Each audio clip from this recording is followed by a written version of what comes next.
यो लोकवीर समितौ धनुरैसमुग्रम् सीता स्वयं वरगृहे त्रिशतोपनीतम्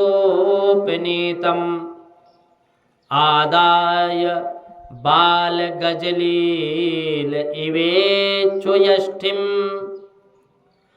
सज्जीकृतं नृपविकृष्य भजन् मध्ये।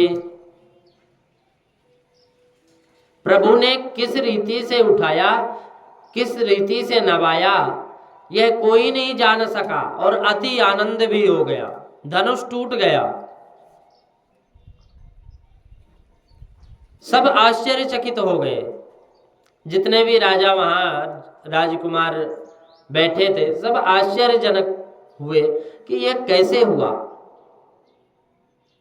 विश्वामित्र जी ने राजा जनक से कहा कि अब श्री जानकी जी पधारे, मेरे राम को विजयमाला अर्पण करें। श्री सीता जी पधारी। श्री सीता जी के सौंदर्य और श्रृंगार का वर्णन कौन कर सकता है। साक्षात लक्ष्मी जी का स्वरूप था। 8 सखियां दाहिनी ओर, 8 सखियां बाईं ओर, दाईं ओर और बाईं ओर, दोनों तरफ 8-8 सखियां थी। सब सखी मंगल गीत गा रही थी। श्री जानकी जी के हाथ में सुंदर विजयमाला। सीता जी धीरे धीरे पधारी। रामचंद्र जी ने विचार किया कि यह कन्या मुझको विजयमाला अर्पण करने आती है। गुरुदेव की आज्ञा हुई। इसमें मैंने धनुष भंग किया, परंतु अपने माता पिता की आज्ञा बिना मुझे लग्न करना नहीं है। मैं स्वतंत्र नहीं हूं, मैं अपने माता पिता के अधीन हूं। सीता माता बहुत सुंदर है, इससे क्या, मेरी माँ कौशल्या मुझको आज्ञा दे तो ही मैं लग्न करूं। अब राम जी आधुनिक नहीं है, हाँ पुराने जमाने के हैं। आजकल के छोकरे तो, आजकल के बेटा बेटी माँ बाप को पूछते ही नहीं। ये ऐसा समझते हैं कि हम होशियार हो गए, हम विद्वान हैं।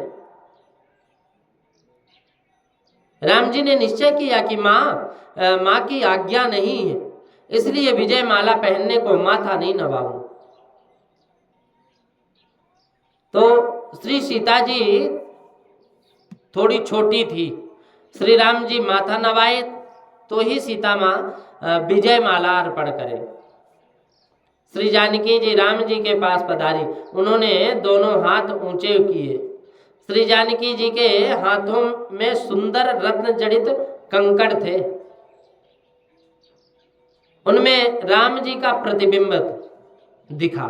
तो सीता जी दर्शन में तन्मय हुई। राम जी अभी तक माथा नवाते नहीं थे। विश्वामित्र जी ने यहाँ देखा और दौड़ते गए।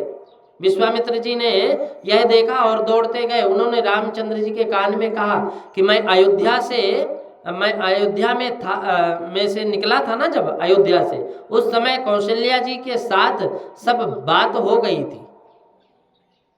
दशरथ महाराज की बहुत इच्छा है कि अब तुम्हारा विवाह हो जाए। राम जी ने पूछा, गुरुजी लग्न हो, ऐसी तो उनकी इच्छा है, परंतु इस कन्या से लग्न हो ऐसी इच्छा है क्या?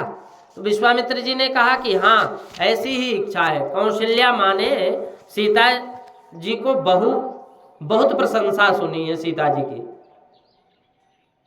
उनकी बहुत इच्छा है, बेटा मैं तुमको ठीक ठीक कहता हूँ, तुम्हारी माँ राजी होगी, माँ और माँ की आज्ञा है। राम जी ने कहा परंतु मेरा लक्ष्मण कुमारा है, इनका विवाह पहले करो। श्री राम छोटे भाई को भूले नहीं। विश्वामित्र जी को आनंद हुआ कि जगत में मेरे राम जी की जो प्रशंसा करता है वह कम है। राजा जनक के यहाँ उर्मिला नाम की दूसरी कन्या थी। तो विश्वामित्र जी ने राम जी से कहा कि लक्ष्मण का विवाह है, उर्मिला के साथ करा दूंगा। गुरुदेव ने जब ऐसा कहा तब प्रभु ने माथा नवाया। सखियों ने, हालांकि इसमें अलग अलग दृष्टांत तो और है, सखियों ने सीता जी को दूसरा संकेत किया कि अब माथा नवाज हुआ है, जल्दी करो। सीता जी को विजय माला अर्पण करती हैं सीता माँ। जब विजय माला अर्पण करती, उसी समय जनकपुरी के स्त्री पुरुष न्यौछावर करने लगे। गावही छवि अवलोक सहेली, सिय जय माल राम उर्मेली। सीता जी, सीताराम जी के दर्शन करते करते किसी के मन थकता नहीं।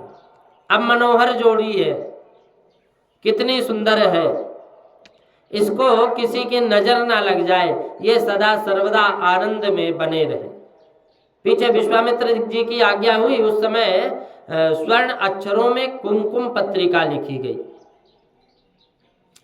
वह सिपाहियों को दी गई। उन्होंने कहा कि अति शीघ्रता के मार्ग से घोड़ों को दौड़ाते हुए अयोध्या जाओ, महाराज दशरथ को वंदन करके प्रार्थना करो कि बारात लेकर के अयोध्या की प्रजा के साथ जल्दी पधारे।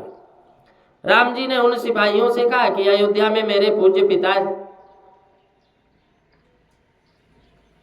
के चरणों में वंदन करना, मेरी माँ से कहना कि मैं तुम्हारे आशीर्वाद से मैं खूब आनंद से हूं। मेरे माता पिता के चरणों में प्रणाम कहना। सिपाही की आंखें भींगनी हो गई, नम हो गई, अश्रुपात होने लगे और वह दौड़कर अयोध्या पहुंचा। दशरथ महाराज का दरबार भरा हुआ था। सिपाही ने महाराज जनक की पत्रिका दी। महाराज जनक को बहुत आनंद हुआ। बारी विलोचन बाचत पाती, पुलकत गात आई भर छाती। महाराज दशरथ को इतना हर्ष हुआ कि पुलकित हो गए और गुरु वशिष्ठ जी से प्रार्थना की कि रानियों को भी बहुत आनंद हुआ। फिर बारात के ले जाने की बहुत तैयारी होने लगी। तुलसीदास जी महाराज ने बहुत सुंदर वर्णन किया कि प्रातःकाल में वशिष्ठ आदि के साथ महाराज दशरथ ने जनकपुर जाने के लिए प्रस्थान किए। अब सीता जी ने अष्ट महासखियों सिद्धियों को आज्ञा दी कि मार्ग में अयोध्या के लोगों का तुम भली प्रकार स्वागत करो। उन्होंने मार्ग में ऐसा स्वागत किया कि जिनको जो रुचे वही भोजन मिले, जो इच्छा करे वही भोजन प्रसाद मिल जाए। शयन करने के लिए सुंदर सैया मिले, नाना प्रकार के वस्त्र मिले। सबको इतना सुख मिला कि सभी अपने अपने घर को भूल गए। बीच बीच बरवास बनाए, सुरपुर सरित संपदा छाए। आसन सहन बर बसन सुहाए, पावही सब निज निज मन भाए। और नित नूतन सुख लके अनुकूले, सकल बराती हैं मंदिर भूले। सीता जी का यह दिव्य ऐश्वर्य जनकपुरी में राजा जनक ने बारात का सुंदर स्वागत किया। विश्वामित्र जी के साथ श्री राम लक्ष्मण दशरथ महाराज को मिले। दोनों भाइयों ने पिताजी को साष्टांग प्रणाम किया। रामायण में लिखा है कि बारात जनकपुर में आई, जनकपुरी में आई और धनतेरस के दिन और लग्न हुई मार्गशीर सुदी पंचमी के दिन। विदाई मिली रंग पंचमी के वसंत उत्सव में। वसंत उत्सव होने के बाद ऐसा नहीं कि आज आओ और कल चले जाओ। नारद जी ने लग्न का मुहूर्त निकाला। मार्गशीर्ष शुक्ल पक्ष पंचमी तिथि गुरुवार और गोरज मुहूर्त संध्या काल गोधूली में श्री राम जी का वर घोड़ा निकला। कामदेव स्वयं घोड़ा बन करके आया। श्री रामचंद्र जी घोड़े के ऊपर विराजे।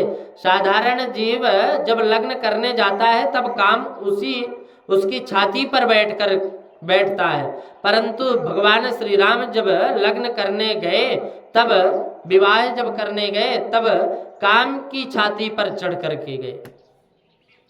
कामो दाता काम प्रतिगृहीता काम समुद्र माति सा कामेन त्वा प्रतिग्रहणामि। कामो दाता कामः प्रतिग्रहीता। लग्न निष्काम होने के लिए श्री राम सुंदर निष्काम है। श्री राम का सुंदर वर घोड़ा निकला और श्री राम सहज सुंदर है, अतिशय सुंदर है। मनोभिरामम नयनाभिरामम वचोभिरामम श्रवणाभिरामम सदाभिरामम सतताभिरामम वंदे सदा दासरथिम चरामम। राम जी का स्वरूप अति सुंदर है। राम जी मनमोहक है। राम जी का सौंदर्य नेत्रों को आनंदित देने वाला है। परमात्मा का सुंदरता का वर्णन करते समय वाणी को भी आनंद होता है। यह वर्णन सुनते समय कानों को भी तृप्ति नहीं होती। राम जी सदा सुंदर है, नित्य है, सुंदर है और नित्य सुंदर है। श्री राम जी सहज सुंदर है। श्रृंगार ना करे तो भी सुंदर है। और राम जी वन में पधारे उस समय क्या श्रृंगार था? वलकल वस्त्र पहने हुए थे, पीतांबर धारण करके, भगवा धारण करके जब भगवान पधारे तो उस समय भी अच्छे लग रहे थे। मस्तक के ऊपर जटा धारण किए हुए थे, फिर भी श्री राम बड़े सुंदर लग रहे थे, अच्छे लग रहे थे।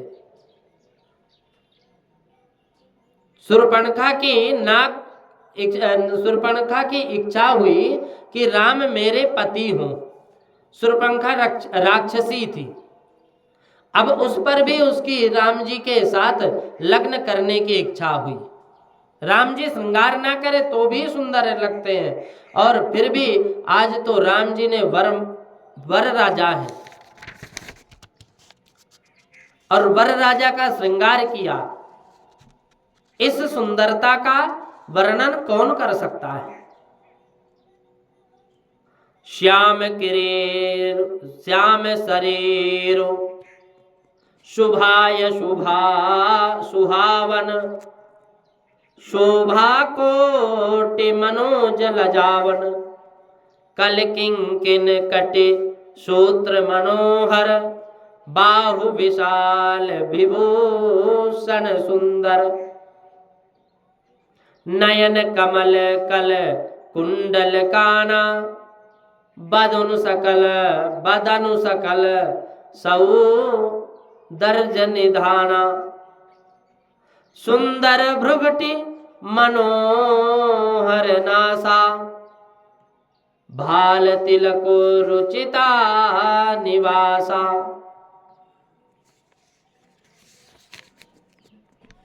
सीता जी कि माता सुनैना रानी ने आरती उतारी। भगवान श्री राम जी का मंगलमय स्वरूप देखते ही सुनैना रानी को आनंद हुआ कि मेरी ये पुत्री बहुत भाग्यशाली है।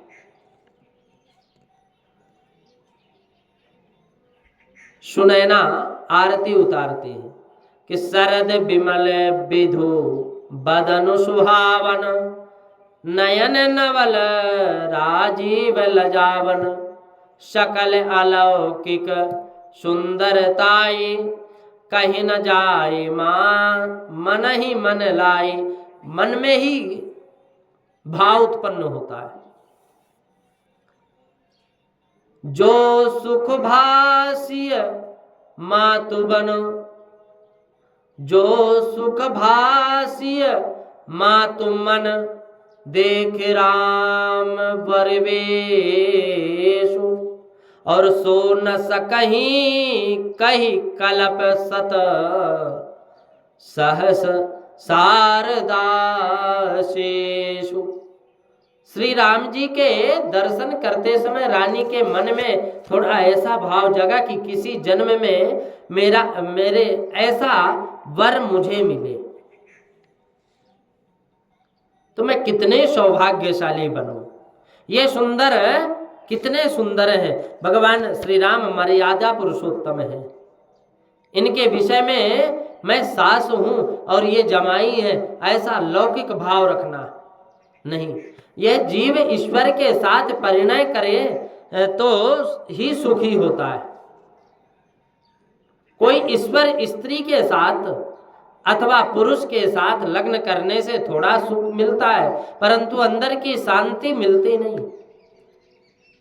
जो परमात्मा के साथ परिणय करते हैं उनको ही शांति मिलती। सुनैना देवी को ऐसी भावना जागृत हुई थी। सुंदर सुवर्ण सिंहासन में श्री रामचंद्र जी को विराजमान किया। विश्वामित्र जी ने जैसा निश्चय किया था उसके अनुसार लक्ष्मण जी, भरत जी और शत्रुघ्न जी की भी लग्न साथ में ही की गई। लक्ष्मण जी की उर्मिला के साथ, भरत जी की मांडवी के साथ और शत्रुघ्न जी की श्रुत कीर्ति के साथ लग्न निश्चित हो गई। मधुपर्क विधि से पूजा प्रारंभ हुई। उसके बाद दिव्य श्रृंगार करके श्री सीता जी को वहां विराजमान किया। वशिष्ठ ऋषि ने अंतःपट किया। भाग्यशाली वैष्णव श्री सीताराम जी के दर्शन करने लगे। वशिष्ठ जी ने मंगलाष्टक का प्रारंभ किया। वशिष्ठ जी कहते कि रामो राजमणि सदा विजयते, रामं रमेशं भजे, रामेणा विहता निशाचर चमो, रामाय तस्मै नमः, रामन्नास्ति परायणं परतरं, रामस्य दासोऽस्म्यहं, रामे चित्तलयः सदा भवतु मे, भो राम मामुद्धर। उसके बाद सदानंद जी ने मंगलाष्टक बोला। ऐश्वर्यम यद पाद पंच, अनेक मंगलाष्टक हुए। लक्ष्मण जी उर्मिला की लग्न विधि के साथ ही उन ब्राह्मणों ने मंगलाष्टक बोला। परमानंद प्रकट हुआ है। पीछे वैदिक विधि से कन्यादान किया गया। 3 पीढ़ियों के पुरुषों के नाम का उच्चारण किया गया।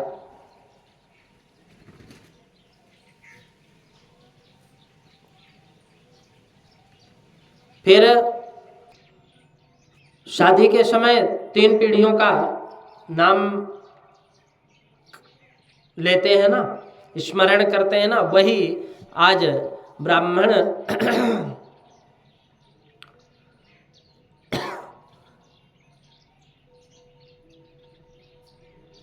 ये भगवान राम के 3 पीढ़ियों का नाम लेते हैं। कहते हैं कि रघुवर वर्ण प्रपौत्राय राज्ञः अजवर्ण पौत्राय दशरथ वर्ण पुत्राय रामचंद्र नाम वराय मम कन्याम सह धर्मचरणाय तुभ्यमहम संप्रददे।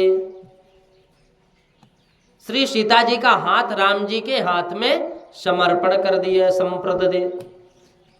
अब श्री रामचंद्र जी से राजा जनक ने कहा कि मैं कन्यादान करता हूं, इस कन्यादान को तुम स्वीकार करो, प्रतिगृह्यताम। श्री राम जी ने कहा कि तुम बोलो प्रतिगृह्णामि, मैं यह कन्यादान लिया। अब राम जी तो बहुत सरल है, उन्होंने कहा कि प्रतिगृह्णामि। उर्मिला का हाथ लक्ष्मण के हाथ में दिया और कहा कि प्रतिगृह्यताम। अब तुम बोलो प्रतिगृह्णामि। लक्ष्मण जी ने बोले कि बोलने को मना ही कर दी। उन्होंने विचार किया कि मंगलाष्टक हो गया, कन्या का हाथ मेरे हाथ में आ गया, अब मैं थोड़ा हट करूं तो कोई बाधा नहीं। पुरोहित ने पूछा कि बोलने के मना ही क्यों कर रहे हो, क्यों मना कर रहे हो? लक्ष्मण जी ने कहा कि हम क्षत्रिय लोग हैं, प्रतिग्रहिताम बोला करते हैं, प्रतिग्रहणामी नहीं। ब्राह्मण बोलते हैं प्रतिग्रहणामी। जो आज दान लेते हैं, हम दान किया करते हैं, दान लेते नहीं। पुरोहित ने कहा कि तुम्हारे बड़े भाई ने भी तो कहा है। लक्ष्मण जी ने कहा बड़े भाई तो भोले हैं, वे भले ही बोले, मैं कोई उनके जैसा भोला नहीं हूं। उनको तो तुम जैसा कहोगे वैसा ही करेंगे। मैं प्रतिग्रहणामी नहीं बोलूंगा। क्षत्रिय को ऐसा बोलने का अधिकार नहीं है। हम क्षत्रिय राजा दान नहीं लेते। सभी को खबर मिली कि लक्ष्मण जी मानते नहीं। तब विश्वामित्र जी आए, वशिष्ठ जी आए। विश्वामित्र जी ने कहा कि एक बार लग्न में तो ऐसा बोलना ही पड़ता है। लक्ष्मण जी ने कहा गुरुजी, अन्य सब कुछ बोलूंगा, परंतु मैं प्रतिग्रहणामी नहीं बोलूंगा। पीछे तो विश्वामित्र जी ने लक्ष्मण जी के कान में कहा कि लक्ष्मण, तुम प्रतिग्रहणामी नहीं बोलोगे? लक्ष्मण ने कहा कि नहीं। तब फिर विश्वामित्र जी ने धीरे से कहा कि याद रखना, तुम प्रतिग्रहणामी नहीं बोलोगे तो इस कन्या की लग्न दूसरे राजकुमार के साथ हो जाएगी, फिर पीछे तू रह जाएगा। लक्ष्मण जी ने कहा कि महाराज लग्न हो गई, मंगलाष्टक तो हो गया। विश्वामित्र जी ने कहा कि मंगलाष्टक हो गया, इसमें क्या प्रतिग्रहणामी नहीं बोलोगे? तब तक लग्न पक्की नहीं हो गिनी जाएगी, तुमको तो बोलना ही पड़ेगा। अब लक्ष्मण जी ने कहा कि गुरुजी यदि ऐसा हो तो मुझे कोई बाधा नहीं है, मैं बोलता हूं। फिर पीछे लक्ष्मण जी प्रतिग्रहणामी ऐसा कहा। सबको आनंद हुआ। मांडवी की लग्न भरत जी के साथ, श्रुति कीर्ति की लग्न शत्रुघ्न के जी के साथ हो गई। उसके पश्चात पंगत हुई। कालिदास जी महाराज ने इसका बहुत सुंदर वर्णन किया। जनकपुरी में ऐसा रिवाज था कि जमाई राजा जीमने बैठे, उस समय कन्या पक्ष की स्त्रियां ढोलक बजाए और जमाई सुने। इस प्रकार गालियां देती गायें तो श्री रामचंद्र जी भोजन करने बैठे। उस समय जनकपुरी की स्त्रियां बातें करने लगी।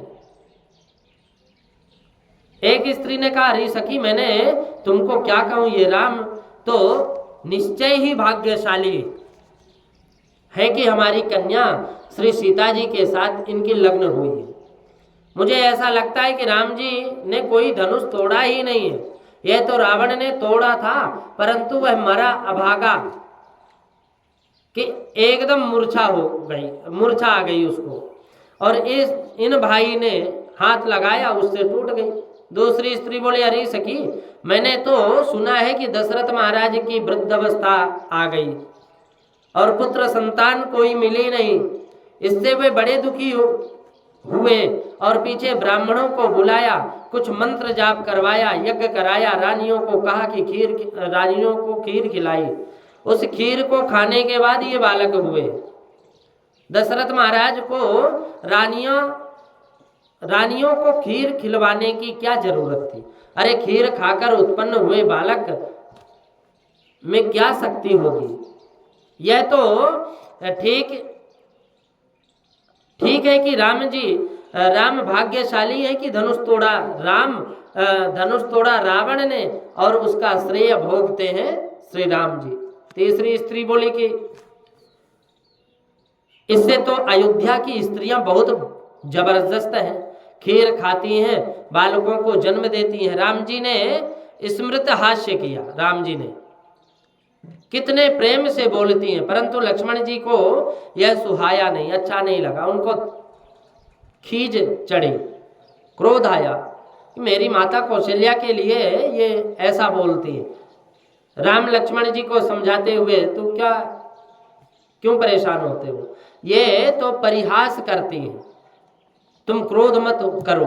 लक्ष्मण जी ने कहा कि परंतु बड़े भाई, इन लोगों के घर में ज्ञान की कमी है, विनोद भी विवेक से करना चाहिए, ये तो मन में आए सो बोलती ही रहती हैं। लक्ष्मण जी ने खाते खाते जवाब दिया कि अयोध्या की स्त्रियां तो बहुत अच्छी हैं कि खीर खाकर बालकों को जन्म देती, परंतु ये जनकपुर की स्त्रियां ऐसी करामती हैं कि इनको खीर खाने की भी जरूरत पड़ती नहीं, धरती फटने से ही यहाँ छोकरियां जन्मती हैं। तुम्हारे यहाँ तो ऐसा रिवाज है। लक्ष्मण जी के ऐसा बोलने से सबको ऐसा विश्वास हो गया कि बड़े भाई थोड़े भोले लगते हैं, परंतु ये बहुत प्रबल है। हमारे यहाँ कि भी इन्होंने सब बात खुलासा कर दी। श्री एकनाथ महाराज ने रंग पंचमी के उत्सव का बहुत वर्णन किया। सीता जी, श्री सीताराम जी अंतःपुर में खेल रहे थे। राम जी ने हाथ में 2 रत्न लेकर, माता जी ने हाथ में 2 रत्न लेकर राम जी से पूछा कि एक ही कि द्वई की, मतलब एक मेरे हाथ में एक रत्न है कि 2 है। राम जी को वशिष्ठ जी ने उपदेश दिया था कि जगत में केवल एक परमात्मा ही सत्य है, ईश्वर के बिना जो कुछ भासता है ना, वह जो दिखता है वह सब मिथ्या है।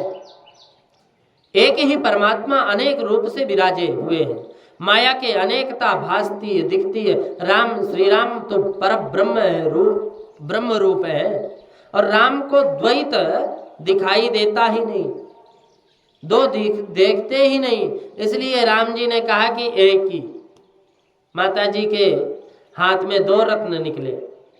तब सखियां हंसने लगी और राम जी से कहा कि आज तक तुम अकेले थे, परंतु अब अकेले नहीं, अब तुम लग्न हो, तुम्हारी लग्न हो गई है, शादी हो गई है, विवाह हो गया। अब श्री सीता जी राम जी के साथ विराजती।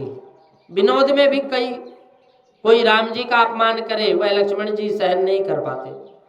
श्री राम जी कहते, राम जी है ना, जहाँ राम जी है वहाँ लक्ष्मण जी भी है। और लक्ष्मण जी को लगा कि मेरे राम बहुत भोले हैं।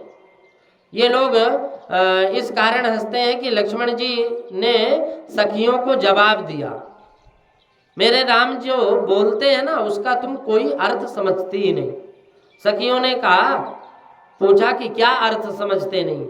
अब तो लग्न हुई है इसलिए अकेले नहीं है। लक्ष्मण जी ने कहा कि राम जी ने बोला कि इसका अर्थ ऐसा, सीता माँ राम दोनों एक हैं, लग्न हुए, पीछे 2 नहीं एक ही हैं। श्री सीताराम अभिन्न है। आज तक मैं अपने बड़े भाई की सेवा करता था, अब मैं रोज भाभी की भी सेवा करूंगा। लक्ष्मण जी ने श्री सीता जी के चरणों में वंदन किए और सखी बहुत राजी हुई कि ऐसा सुंदर अर्थ समझाया।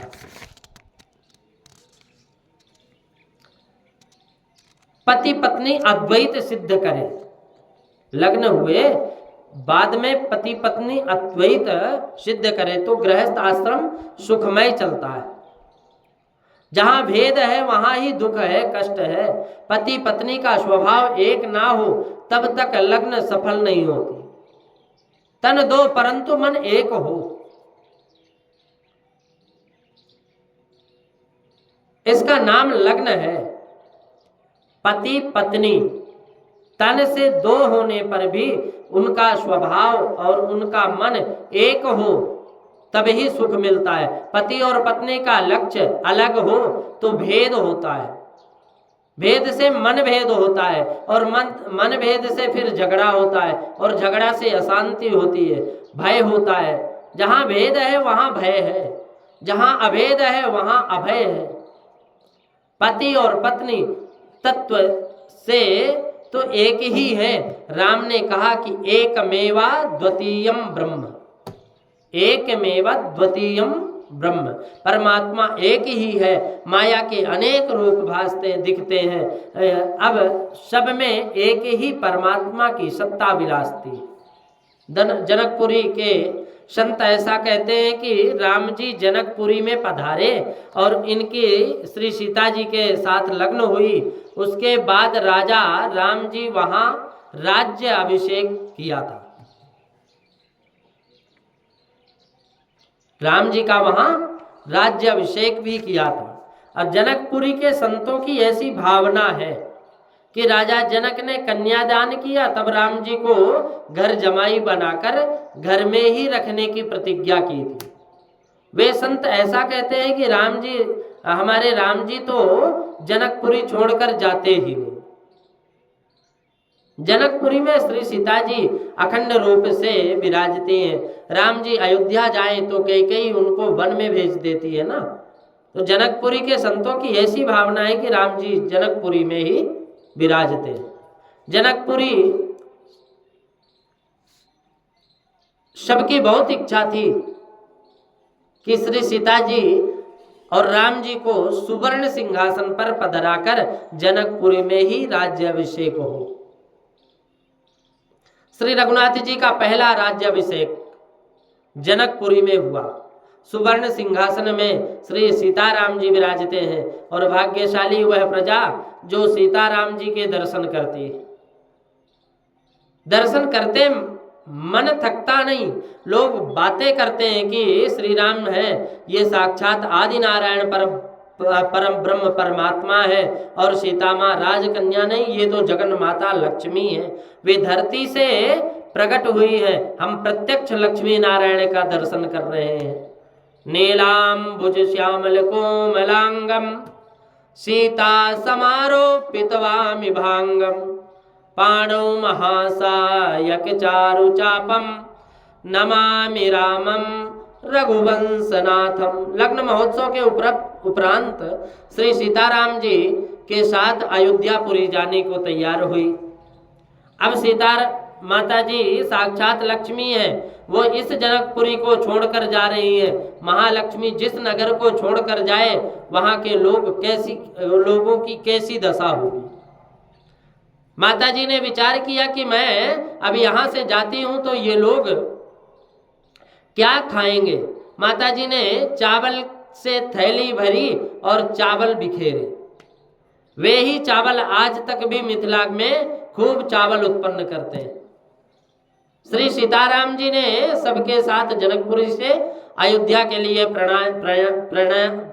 प्रस्थान किए, प्रयाण किए वहां से फिर। और मार्ग में परशुराम जी मिले। राम जी ने उनका शिव धनुष तोड़ा था ना, इस कारण परशुराम जी ने अत्यंत क्रोध किया। परशुराम जी आवेश अवतार हैं। परशुराम जी के साथ श्री लक्ष्मण जी ने बहुत विनोद किया कि टूट चाप नहीं जुरिय रिसाने बैठे होई पाए पिराने जो अति प्रिय जो करई उपाय जोरिय को बड़े गुनी बुलाई। कोई किसी को बुलाकर उसको जुड़वा देते हैं। लक्ष्मण जी ने परशुराम जी से कहा कि महाराज टूटा हुआ धनुष क्रोध करने से जुड़ेगा नहीं, संधान होगा नहीं। अब क्रोध छोड़ो, विश्राम करो, नहीं तो बेकार आपके पैर दुखने लगेंगे। इस धनुष के ऊपर बहुत प्रीति है, उसका उपाय करो, किसी बढ़ई को बुलाकर उसको जुड़वा लो। लक्ष्मण जी के वचनों से परशुराम जी बहुत आवेश में हुए। फिर प्रभु ने परशुराम जी में जो आवेश था वह खींच लिया प्रभु ने। परशुराम जी ने राम जी की सुंदर स्तुति की कि जय रघुवंश बनज बन भानु गहन तनुज कुल दहन कृषाणु जय सुर विप्रधेन हितकारी जय मद मोह कोह भ्रम हारी करऊं काह मुख एक प्रसंगा करहूं काह मुख एक प्रशंसा जय महेश मन मानस हंसा।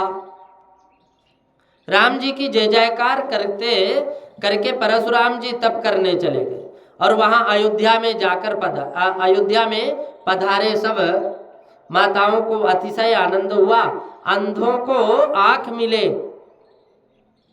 जन्म दरिद्री को पारस मणि मिले और नित्य रोगी को अमृत मिले, योगी को अमर परम तत्व प्राप्त हो।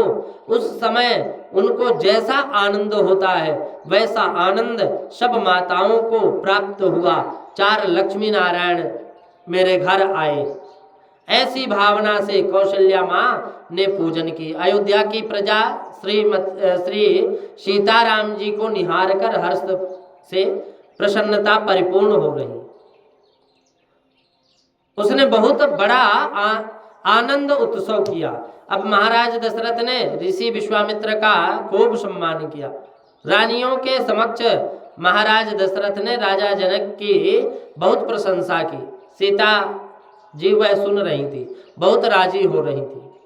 कन्या के माता पिता की प्रशंसा करोगे तो कन्या राजी होगी।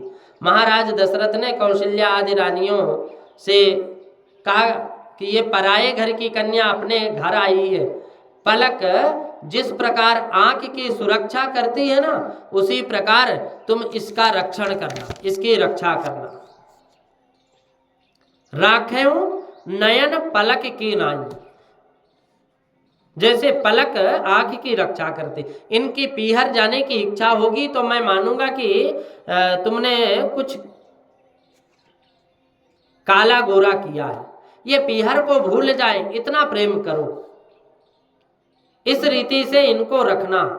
4 पुत्र वधू घर में आई हैं, पर महात्मा ऐसा वर्णन करते हैं कि महाराज दशरथ के सुख की सीमा ना रही।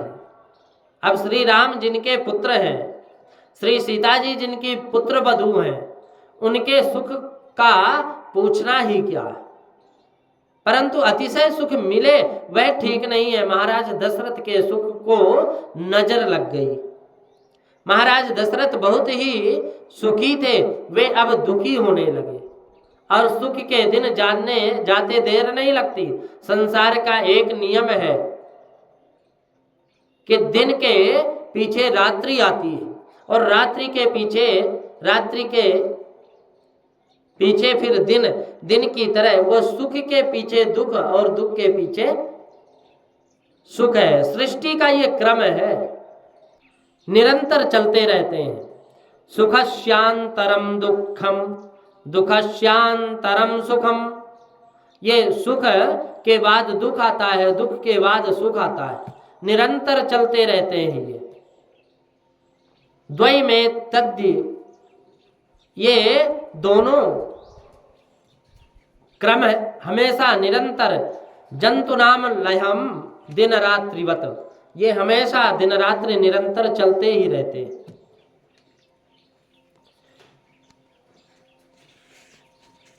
राम रामेति रामेति रमे रामे मनोरमे, सहस्रनाम तत्तुल्यम श्री राम नाम वरानने। यन्माया वशवर्ति विश्वमखिलं ब्रह्मादिदेवासुरा, यत्त्वादमृत शैव भाति सकलं रज्जौ यथा हे भ्रमा।